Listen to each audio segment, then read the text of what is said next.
Let's get started with our big story this hour. The Hindenburg report, which has come out after a hiatus of 1.5 years, now is targeting SEBI chairperson Madhabi Puri Buch and her husband Dhaval Buch. Both the Buch and Buch family and SEBI have responded to the allegations, calling them baseless, and have also denied the claims made by Hindenburg. Now, amidst the allegations against the SEBI chairperson and her husband, political parties have come out lashing at each other, with the BJP categorically denying the report and the organization's credibility, and the opposition demanding a JPC probe into the matter involving the regulator SEBI chairperson's alleged involvement in the matter as well. Political conundrums are clearly clouding the issue, but it's important for us to realize the kind of repercussion that the report has produced in the past and could possibly trigger again. Joining us at this point on the broadcast is a special guest. We have with us also some panelists, of course. But first, I want to quickly go straight to Mohandas Pai, TV Mohandas Pai, Chairman RN Capital, who's joining us live. Welcome to the show, Mr. Pai. Thank you for being with us. What's your take on this new Hindenburg report? Does it present any quid pro quo or not, according to you? No, the report is a piece of rubbish and a hit job. What they're saying is, Madhabi and her husband had an investment in the fund, which is true. And the fund had some connection with Vinod Adani or some Adani, which is not true, because the fund has clarified that there was no investment made in any Adani company. And further, the fund was already redeemed by 2018 or 19. The fund doesn't exist. After she became a whole-time member. So I don't know what is the issue when there has been no connection with Adani, no investment in Adani. Then they say the fund manager was the board of Adani Power. That is true, because the fund manager was a representative of 3i, which is a private equity fund, and they had an investment as a nominee. So I don't know what is the connection. There's no connection at all, no investment in Adani. It's just throwing mud. Do you see this report as a foreign war on SEBI and India's markets? Look, I won't say war on SEBI and war on India's market. I won't say that. That is a vulture fund, a short seller who makes money by creating panic. They have been served a notice by SEBI for their market manipulations earlier, because SEBI has investigated everything that they have done. They found that they sold short, then they release the report, they make fake allegations, all kind of stuff. And SEBI has asked them to appear and to investigate. And in response to the investigation, they're throwing mud at SEBI itself and the SEBI chairperson to try to destroy, destroy the credibility of SEBI and do character assassination. It's very clear what they are. This is a vulture fund known for bad behavior. SEC has gone against them in previous cases globally, and they got a connection with the Soros gang. And in India, we see people in the opposition jumping up and down, saying this is happening, that is happening, without any basis. So quite clearly, it all appears to be a very contrived issue. A very contrived issue. The market has ignored that. All market participations have come and said that there is nothing here that warrants any investigation or anything. So I don't know what is the big issue. I mean, this is a hit job, character assassination, and throwing mud, hoping something will stick. Okay. Why is it then that the entire opposition led by Rahul Gandhi are jumping on a report like this? Why so much belief in Hindenburg? There is no belief in Hindenburg. There's only belief that they can create trouble in the country and try to embarrass the government, try to destroy institutions. And then they say that the market credibility is there. I mean, none of them has sold the mutual funds, right?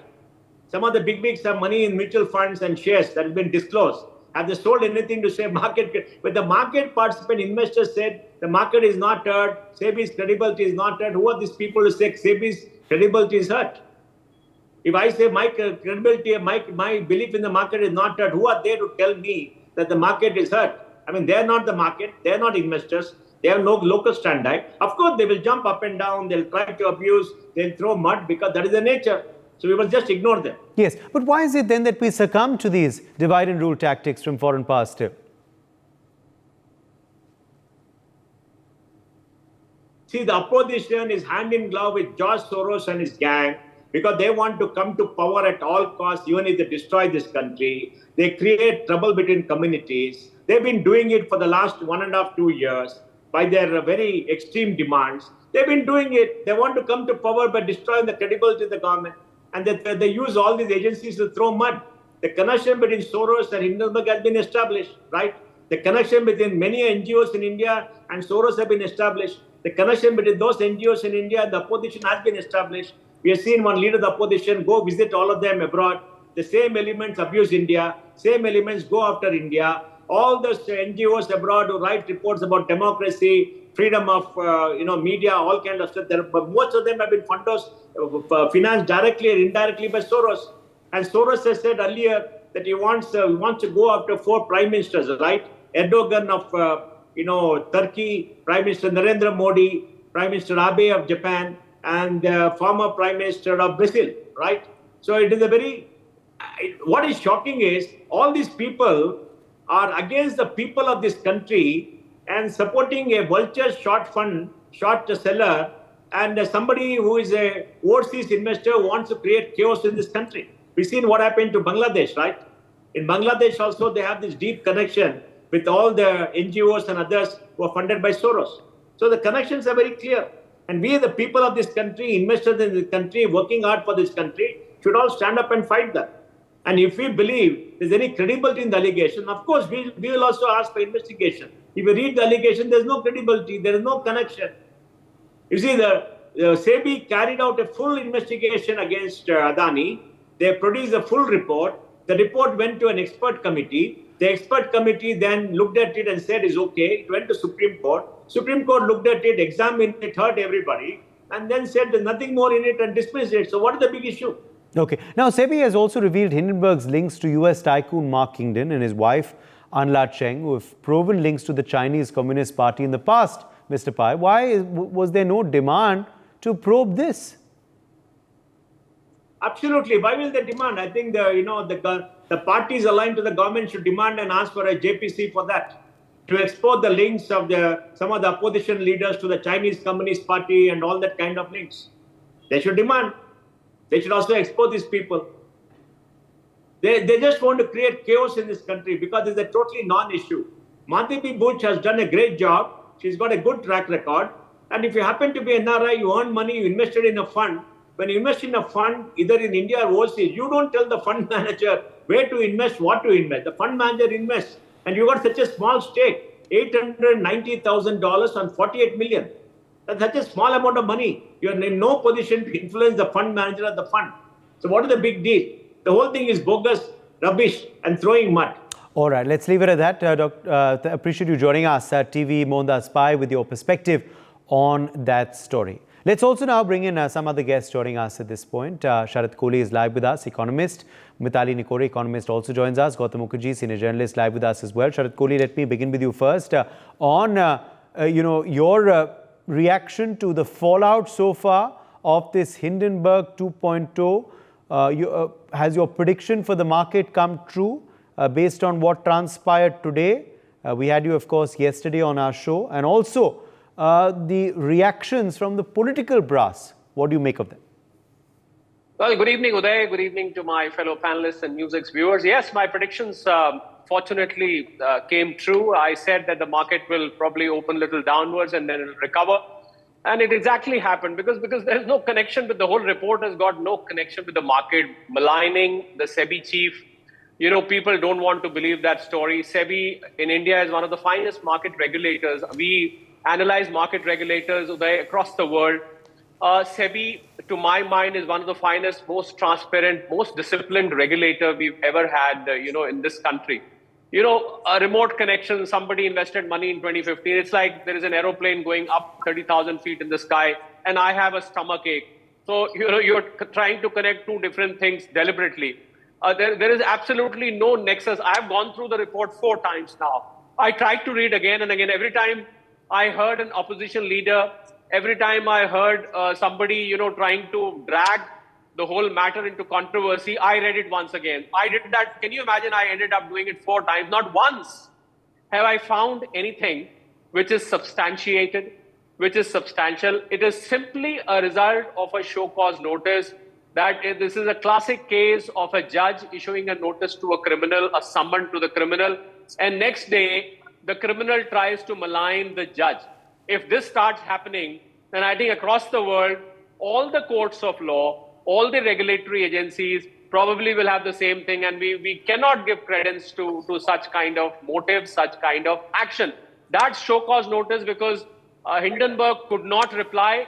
It did not know how to reply. It had ego issues. There were cross-border issues. There were jurisdictional issues. He said, why do we answer to somebody in India? We bloody hell, we are sitting out here in America. Why should we answer to somebody in India? Instead of that, they simply issued this report, which is baseless. It needs to be thrown out of the window. There is no substance whatsoever. And you know, Madhavi Puri Bhatt, the SEBI chairperson, has seen, you know, when you do a single thing in the stock market and you are in public domain, you have to disclose. It is mandatory. Yesterday, I was giving an example on your channel. Even when somebody sits and gives a stock recommendation on a channel, on some business channel, I have to give a disclaimer that I do not have any direct or indirect interest, or I am not invested in that stock. It is simply on the basis of my research. And imagine the SEBI chairman, who's regulating all the market regulators, has everything which is in public domain, her investments, her tax returns. You know, when you have overseas investments, you have to declare it in your tax returns as well. Everything is in black and white. So what I fail to understand is Hindenburg should have thought that if it is alienating this lady, the SEBI chairman, and her husband, you know, you should first check whether it is in public domain or not, because their report would have carried substance, Uday, if these issues were not in public domain. So the mistake which Hindenburg has done, apart from the maligning the government, apart from malicious intentions, it has also done a very silly mistake, that what was already in public domain, it tried to bring to surface that. So, you know, it becomes redundant. There is no value, absolutely. There is no credence to that. There is no credibility to that. There is absolutely no need for anybody. Now, your second part of the question is, why is the opposition harping? Why are they jumping around? Because it suits their narrative. It's as simple as that. Anything which is anti-government, anything which you know, points a finger at an enforcement agency, you know, the ED, CBI, income tax, this kind of rant goes through every day.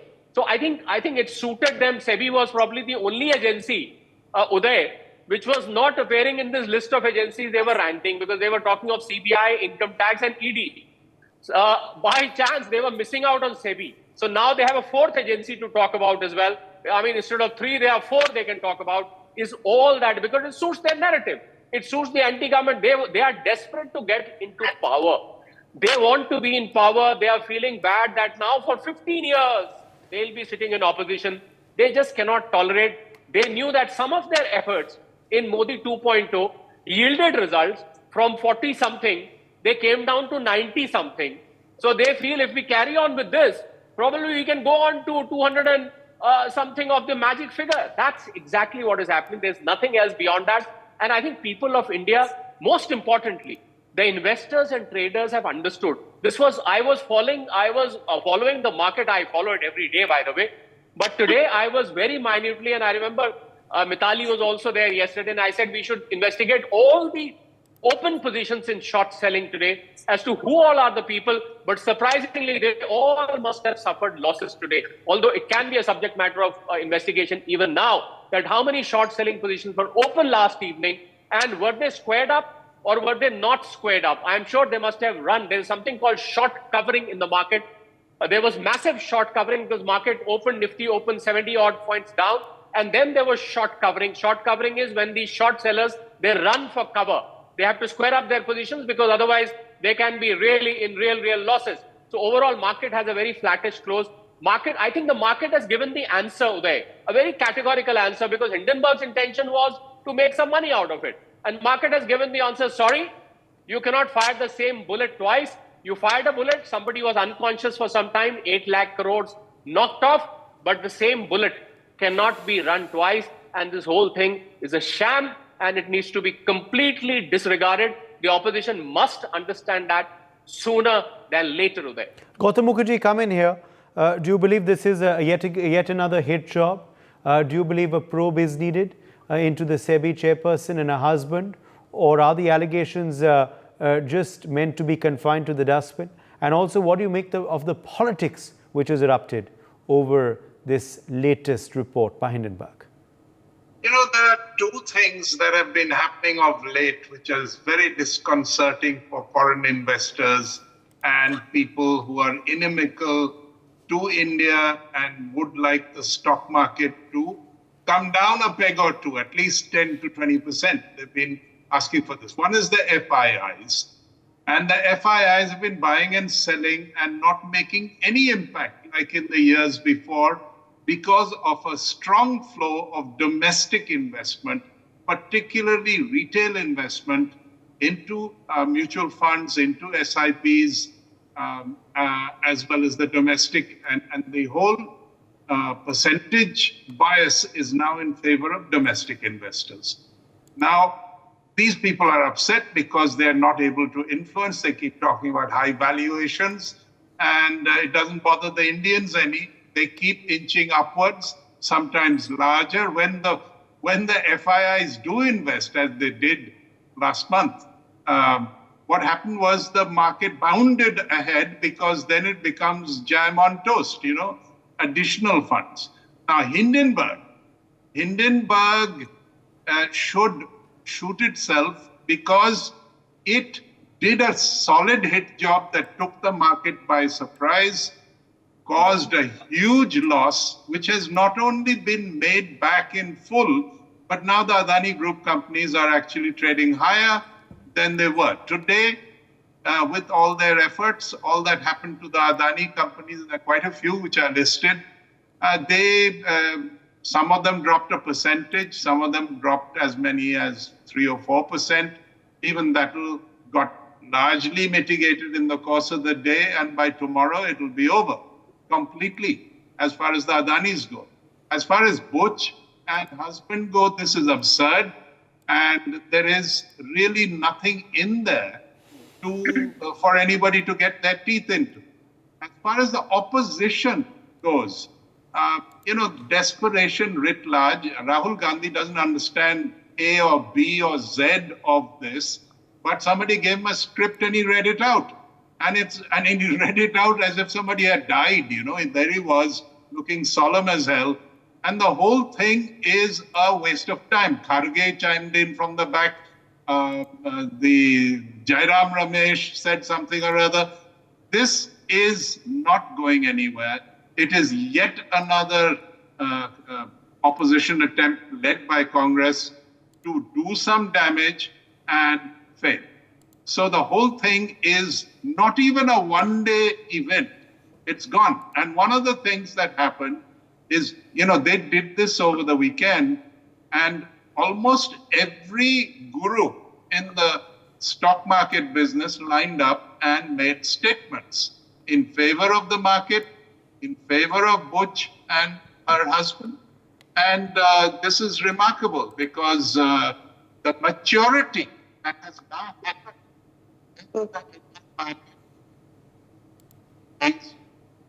Okay, I think we've lost Gautam there. Let me get in Mithali Nikore in at this point as well. Mithali, clearly, of course, Hindenburg 2.0 not having the desired impact that perhaps they would have wanted. Your view on how the markets reacted today, and what's now going to be the fallout in the days ahead of this latest controversy? Yeah, thanks. So I think our markets are very resilient to them. And I think that's the most important message that's coming out of this entire fiasco for Hindenburg. The idea for them, I believe, having witnessed the events of the last 2 days, is to test the resilience of the Indian stock market to these kind of disasters and this kind of, when you release a crisis news, and how are the investors going to react? Even this is data for them, even this is information for them. And they can actually use this data and information to try and test what is going to cause volatility in the market. So it is extremely important that we create stronger institutions. We have to stand by. There should be statements issued by the Finance Ministry. There should be statements issued by the Home Ministry and also the Ministry of External Affairs in support of the SEBI chairwoman. And it should be clearly acknowledged that this attack on the SEBI chairwoman may have been caused also because of systematic sexism and systematic gender biases which prevail in the international financial systems. against women who come into leadership positions in the finance sector, because there are such few women who are in leadership positions in the finance sector internationally. And we have seen what happened to, some of the finance leaders internationally, such as the IMF chairwoman, a few years ago, when she was also subject to what we call a glass cliff, being given responsibility in a time when you're going to fail. So I think it's very important that the Ministry of Finance and all the ministries express their confidence in the SEBI chairwoman. It's also important to highlight that our Supreme Court has given the right judgment, to say that they trust SEBI's processes in terms of transparency, in terms of being able to look at these allegations, investigate these allegations, and come out with an order around these allegations. So I think it's also time for international financial institutions to express their confidence in India's institutions and start to dismiss this report. Not only Indian institutions, but international institutions as well. All right. Let me, take that back across to Sharad Kohli. Sharad, but the big question, of course, is will anyone probe Kingdon and his wife? Will anyone probe, the other links of Hindenburg and alleged short selling by them? Who is going to probe all of that? We may probe this internally, but who's going to probe that externally? I think the American system is right now too busy with elections. They are too busy in finding out whether Harris wins or Trump wins. So I really don't think, although they have something to be alerted about, that the connection with the CCP, I think, is something which should make Americans give sleepless nights. Because if CCP is trying to interfere into the American system, if CCP is hands in glove with a research agency which has got investigations going on itself, we all know that Hindenburg is subject to American investigations as well, and there is a CCP connection, I'm sure this should alert the American authorities. But unfortunately, at this point of time, they are even when they were not busy in elections, we didn't find anything major happening in America as far as the American government is concerned. But then now they are too busy with elections, so I really don't think. But I think there is something which needs to be done here, Uday, which I have been repeatedly saying. These people should not be allowed to go scot-free. Hindenburg must be taken to task. I'm sure there is some way. There is a legal system in America which is supposed to be one of the strongest in the world. I think there is an action required from Hindenburg. I'm sure Adani's or Government of India or SEBI for that matter will find a lot of supporters, because Hindenburg has got a lot of victims around the world, including the Bank of England. At the moment somebody thinks of taking action, they will find a lot of support from across the world. There is a need to chain these people. There is a need to file a defamation against these people, because once you cripple them financially, they will learn the lesson. The sorrow which George Soros is trying to spread across the world, I think that sorrow needs to be thrown out now. Enough is enough, is the world as far as Indians are concerned. And Gautam raised a very important point, that the FIIs, that's a very, very interesting phenomena and a very welcoming phenomena, I would say, which is happening in this Indian stock markets. That earlier, every time an FPI, they are more, by the way, for Gautam, now they are not FIIs, we call them FPIs in the market language. Every time the FPIs used to sell, the market used to fall. We were swayed by the disinvestment and investment of the FIIs, they were called earlier, now they are called FPIs. But now, a very interesting thing which Gautam pointed out, that now sale of FPIs does not impact the market. 40,000 crores per month is the inflow coming in the mutual funds. Out of that, 23,000 crores is simply from the SIPs. So the Indian retail segment, out of the 15 crore demat accounts that we have in this country and the domestic institutional investors, is so strong that I think the impact of these imported sellers, shall I call them, impact of these Gora sellers, shall I call them, is not there anymore. So, I mean, this move was going to fail anyway. But this report is a load of rubbish. It's got no substance and it had no impact. I think somebody who wants to answer Hindenburg, I can present you the futures data. Every time the market closes in the evening, we have the indices and the futures data of the short positions and the long positions. I can present that data to them and they will get a slap on their face that all the effort made has gone in vain. For more such videos, subscribe to the NewsX YouTube channel, hit the bell icon.